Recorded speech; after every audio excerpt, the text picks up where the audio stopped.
2024 के चुनावों के लिए बीजेपी ने जो ब्लूप्रिंट तैयार किया है उसमें प्रधानमंत्री नरेंद्र मोदी की सबसे बड़ी भूमिका है और ये लाजमी भी है। प्रधानमंत्री इस साल के खत्म होने तक 100 रैलियां देश भर में करेंगे। जिन क्षेत्रों पर खास फोकस बीजेपी का है प्रधानमंत्री की इन रैलियों के लिए, वो दक्षिण भारत के राज्य हैं, वो ओडिशा है और साथ ही पश्चिम बंगाल है।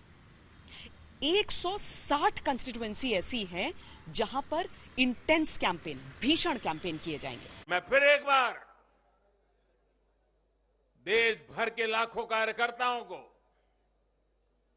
5-5 पीढ़ी की तपस्या को आगे बढ़ाने के लिए हृदय से धन्यवाद करता हूं, अभिनंदन करता हूं।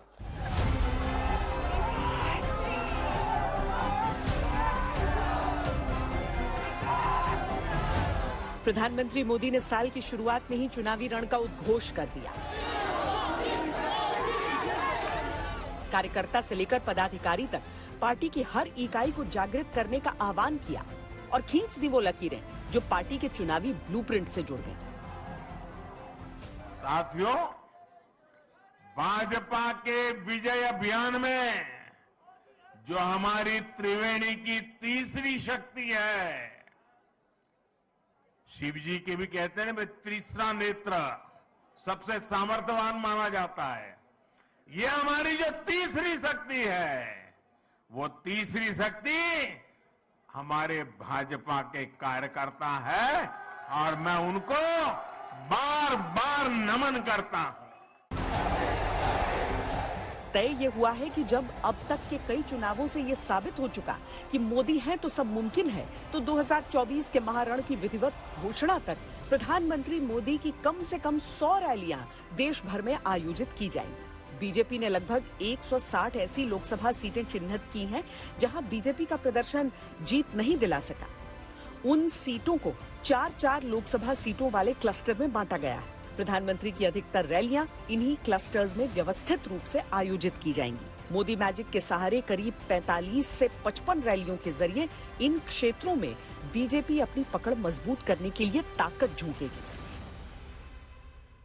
नरेंद्र मोदी जी सरकार 2024 में बनाएंगे, तो ये बनाएंगे, ये जनता बोल रही है। तो किस आधार पे बोल रही है कि जो 9.5 साल में 9 साल में मोदी जी ने किया है, जनता को दिख रहा है कि एक प्रधानमंत्री 1 घंटे की छुट्टी नहीं लेता, जो अपनी माता जी के देहांत पर भी घर पे नहीं बैठते। ऐसा प्रधानमंत्री जो तपस्वी के रूप में काम कर रहा है, दिन रात काम कर रहा है, तो उससे सारी पार्टी प्रेरणा लेती है और उस प्रेरणा से काम करती है। जिन 160 सीटों पर बीजेपी मेगा प्लानिंग कर रही है प्रधानमंत्री मोदी को लेकर, वहां पहले 80 सीटों पर खुद अमित शाह और बाकी 80 पर जेपी नड्डा जनसभाएं करके माहौल बनाएंगे। चाहे युवा हो, चाहे महिला हो, चाहे किसान हो, चाहे दलित हो, चाहे आदिवासी हो, हर क्षेत्र के अंदर हमने प्रयास किया। प्रधानमंत्री मोदी उसके बाद वहां जाकर पार्टी की जीत सुनिश्चित करने के लिए रैलियां और जनसभाएं करेंगे। 365 दिन आपका ये काम चलता रहता है? हाँ, पार्टी 365 दिन काम करती है और 365 दिन नहीं, 365 दिन व रात काम करती है, दिन और रात काम करती है। पार्टी का नेतृत्व इतना मेहनती है कि मेरे जैसे कार्यकर्ता, छोटे कार्यकर्ता के लिए मार्गदर्शन के रूप में कि रात को 2 बजे भी प्रधानमंत्री जी काम कर रहे हैं, गृह मंत्री जी रात को 1:30 बजे 2 बजे फोन करते हैं, नड्डा जी का 1:30-2 बजे फोन आता है, राष्ट्रीय संगठन मंत्री काम कर रहे हैं। एक ऐसा माहौल है कि समझ लिए काम ही हमारा सबसे बड़ा आधार है।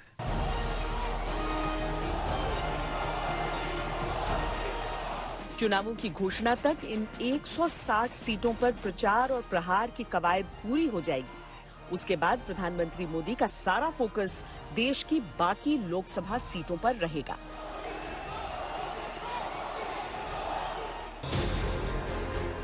बीजेपी चुनावी अभियान में प्रथम चरण से आगे की ओर बढ़ चली है।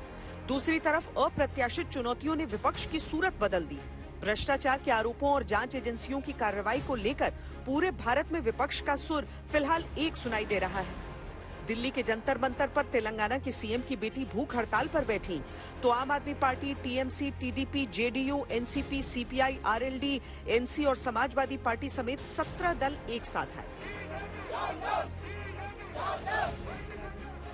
विपक्ष की तैयारियों में बयानबाजियां हैं और उन बयानबाजियों में भी एक दूसरे के साथ हितों के टकराने का विरोध भी। कांग्रेस चुनाव बाद पीएम पर मंथन के लिए आह्वान करती है तो आम आदमी पार्टी केजरीवाल की पीएम पद की उम्मीदवारी सामने रखकर ही गठबंधन की डील करना चाहती है। टीएमसी कभी विपक्ष का नेतृत्व लेकर निकली थी, अब उसे कांग्रेस नहीं कबूल। ऐसी स्थिति में दावे ही दावे हैं। They will not get majority. All other parties together, of course, Congress will lead. We will get the majority. We will follow the constitution. We will follow the democracy.